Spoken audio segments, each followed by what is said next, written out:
টানা এক সপ্তাহের বেশি সময় ধরে ইরানে হামলা চালিয়ে আসছে যুক্তরাষ্ট্র ও ইসরায়েল। এসব হামলায় শিশুসহ 1,000-এরও বেশি বেসামরিক মানুষ নিহত হয়েছে ইরানে। হামলা পাল্টা হামলা, সেখান থেকে যুদ্ধ এখন ছড়িয়ে পড়েছে ওই অঞ্চলের অন্তত 14টি দেশে। ইরানে হামলা করে যুক্তরাষ্ট্র বা ইসরায়েল আসলে কি চায়, এসব বিষয় নিয়ে কথা বলতে প্রথম আলোর বার্তা কক্ষ থেকে আপনাদের সবাইকে স্বাগত জানাচ্ছি। আমি এস আল আরিফিন। আজকে আমার সঙ্গে আছেন প্রথম আলোর সহকারী বার্তা সম্পাদক পার্থ শঙ্কর সাহা। পার্থ শঙ্কর সাহা, আপনাকে স্বাগতম।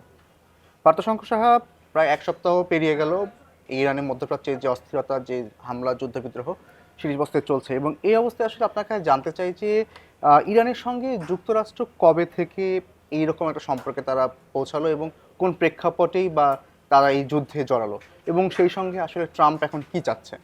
সাম্প্রতিক সময়ে তাদের সঙ্গে খুব ভালো সম্পর্ক হয়েছে দুই দেশের, এরকম কোনো প্রমাণ কিন্তু আমাদের হাতে নেই, তাই তো। এবং ট্রাম্প যখন ক্ষমতায় এলেন তারপর থেকে আমরা দেখতে পাচ্ছি যে এক ধরনের যুদ্ধংদেহী মনোভাব। এর আগেও আপনি জানেন যে বেশ কয়েকদিন ধরে একপক্ষীয় এক ধরনের হামলা সেটা তারা করেছে। তারপরে হচ্ছে যে সেটাকে আপনি কিন্তু এই জায়গাটাতে একটা বড় প্রশ্ন হচ্ছে, আমি কেন শুধু যুক্তরাষ্ট্রকে এই জায়গাটাতে রাখবো? কারণ এটা এইবারের হামলা তো শুধু যুক্তরাষ্ট্রের না, এবং কোনোবারই ইরানের হামলা কিন্তু কখনো যুক্তরাষ্ট্রের এককভাবে থাকেনি। অনেকেই বলেন, বিশ্লেষকেরা অনেকেই বলেন যে এটা আসলে যৌথ এবং হয়তোবা ইসরায়েলের তাগিদেই হামলাগুলো করা হয়। অন্তত এবারেও তো আমরা তাই মনে করছি। এখানে আমি আপনাকে এবারের হামলার প্রেক্ষাপট নিয়ে আপনি যেহেতু প্রশ্নটা করলেন, 3টি প্রশ্নের উদ্রেক হয়েছে এখন।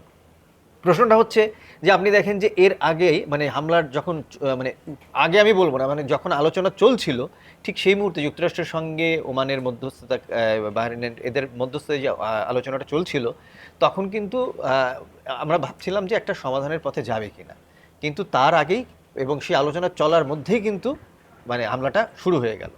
তাহলে এখন প্রশ্নটা হচ্ছে যে প্রথম কথা আমরা ধরে নিই যে এখানে বলা হচ্ছে যে ইরান পারমাণবিক অস্ত্র তৈরি করছে, যদি তাদের কথা আমরা বিশ্বাস করি বা যুক্তরাষ্ট্রের সেই যুক্তির পক্ষে আমরা দাঁড়াই, আচ্ছা ভালো কথা। এই যে ট্রাম্প প্রশাসন, তিনি কিছুদিন আগে বললেন যে তিনি তার যে ইরানের যে সমস্ত রকমের পারমাণবিক স্থাপনা সেগুলো ধ্বংস হয়ে গেছে এবং সেগুলো নিউট্রালাইজ করা হয়েছে। যদি তা করা হয়ে থাকে তাহলে এই যুক্তিতে নিশ্চয়ই আপনি এখন হামলা করতে পারেন না, এক।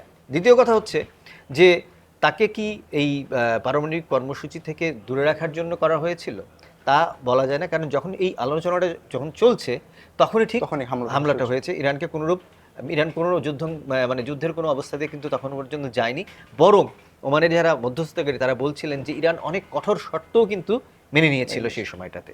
আচ্ছা, তৃতীয় প্রশ্ন হচ্ছে যে তাহলে কি যে রেজিম চেঞ্জের কথা তারা বলে বা সরকার সেখানে পরিবর্তন, মানুষকে মুক্ত করার কথা তারা বলছে, যে একটা মুক্ত জীবনের তারা সন্ধান দিতে চায়, তারা সেটা করতে চায়, সেটাও আমরা ধরে নিতে পারি না।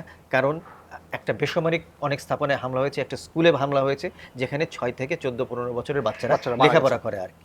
তার কোনো যুক্তিই কিন্তু এই হামলার এটা এখনো পর্যন্ত অস্পষ্ট।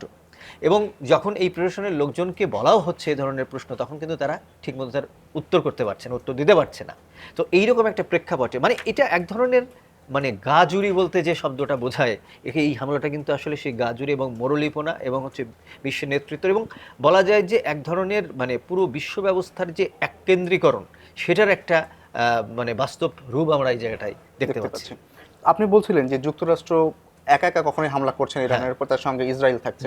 তো এবং আপনি এটাও বললেন যে ইসরায়েলকে সাপোর্ট দেওয়ার জন্য হয়তো বা যুক্তরাষ্ট্র মূলত এটা ইসরায়েলের লড়াই। তো ইসরায়েলের সঙ্গে ইরানের এই বৈরিতা কবে থেকে শুরু হলো? এটা আমরা একটা প্রতিবেদন নিয়ে আপনার সঙ্গে কথা হচ্ছিল, আমরা আজকে প্রতিবেদনটার বাংলাও করেছি, এটা যে 40 বছর ধরে কিন্তু তারা লেগেছিল। এবং এই জায়গাটাতে একটা ইন্টারেস্টিং ব্যাপার হচ্ছে যে এবার নেতানিয়াহু কিন্তু বলেইছেন যে এটা তার একটা ড্রিম ছিল আর কি, তাই না, যে ইসরায়েলকে তারা ধ্বংস করবে, ধ্বংস করার এই যে মোল্লাতন্ত্র তাদের ভাষায়, সেটাকে তারা ধ্বংস করবে। একই সঙ্গে তারা তো তাদের যে সীমানা বৃদ্ধির বিষয় সেটাও তারা বলেছে, সেটাও তারা বলেছে আর কি।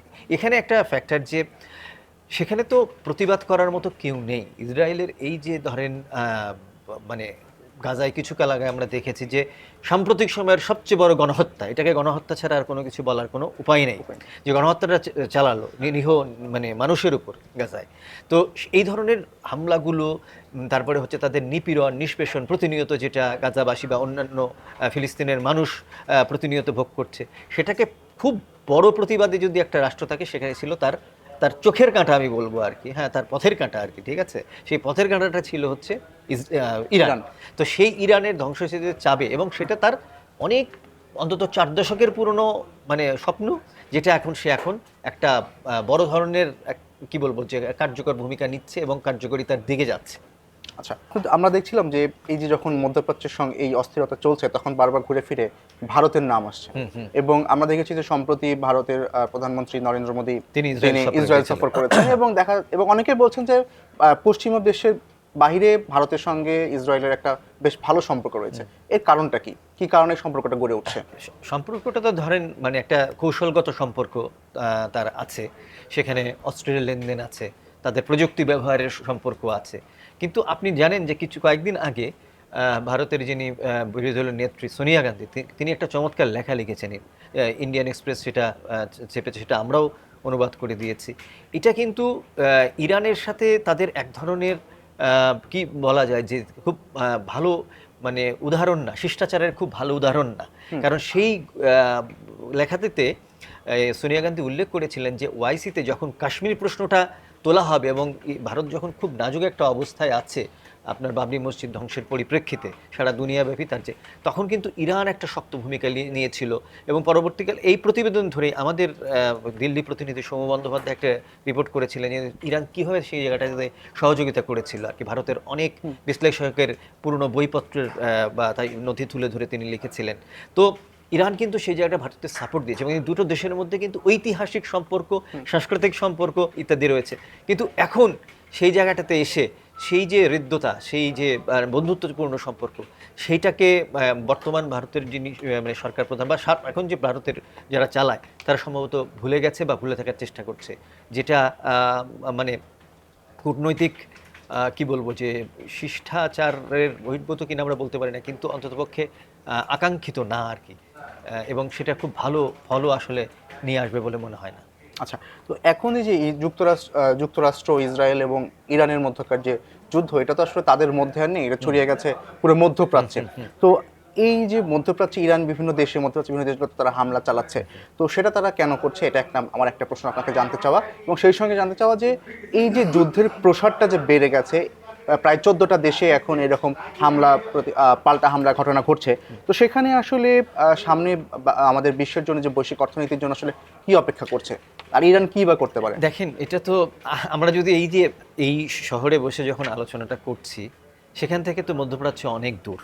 কিন্তু আজকে দেখেন, আপনারা আমাদের প্রতিবেদন আছে অনেকগুলো, কয়েকদিন ধরে দেখছি আমরা যে আমাদের ফিলিং স্টেশনগুলোতে কি হচ্ছে।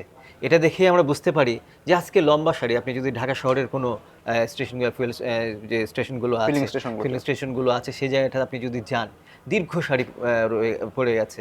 সরকারের বিবিসি কিন্তু এক ধরনের কোটা বেঁধে দিয়েছে আর কি, রেশনিং করেছে সেই জায়গাটাতে, যে কী পরিমাণ তেল নিতে পারবে, কী পরিমাণ নেওয়া যাবে না।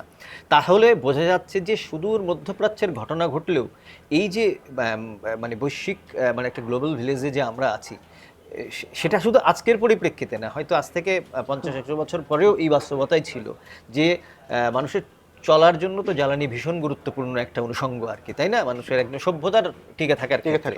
তো সেটা সেখানে যখন হাত পড়ছে, তার যে একটা মানে প্রভাব পড়বেই। ইতিমধ্যে কিন্তু দেখেন, বাংলাদেশে শুধু না, যারা এই যুদ্ধের সঙ্গে জড়িয়ে আছে যে যুক্তরাষ্ট্র, তাদের দেশেও কিন্তু অনেক কিছুর দাম বৃদ্ধি ঘটেছে, এবং সেটা নিয়ে তাদের মধ্যে কনসার্ন আছে। যদিও ট্রাম্প প্রশাসন বলছে সাময়িক এই যে সংকট, এটার চাইতে বড় বড় কাজ নাকি তারা করছেন, সেটা আমরা জানি না যে এর রেজাল্টটা কী হবে। কিন্তু সাধারণভাবে আমরা যে স্বল্পোন্নত দেশগুলোর মানুষ, তাদের জন্য ভোগান্তি অনেক বেশি, এবং সেটা হয়তো আগামী দিনগুলো যুদ্ধ যদি দীর্ঘায়িত হয়, সেটাতে আরও বেশি প্রভাব পড়বে। আচ্ছা, আপনার কাছে আরেকটা প্রশ্ন ছিল আমার, যে আসলে ইরান মধ্যপ্রাচ্যের বা আশপাশে যে দেশগুলো আছে সেগুলোতে কেন হামলা চালাচ্ছে? সেটার একটা বিষয় হচ্ছে যে দেখেন, দেশগুলোর কিন্তু সমস্ত জায়গায় তারা কোনো বেসামরিক জায়গায় হামলা হয়েছে এই ধরনের আমরা কিছু পাইনি, কিন্তু যে স্থাপনাগুলোতে যুক্তরাষ্ট্রের ইন্টারেস্ট আছে সেই জায়গাগুলোতেই কিন্তু তারা হামলা চালিয়েছে। এবং এখানে অনেকে যেটা বলার চেষ্টা করেন, বিশ্লেষকেরা অনেকে বলেছেন যে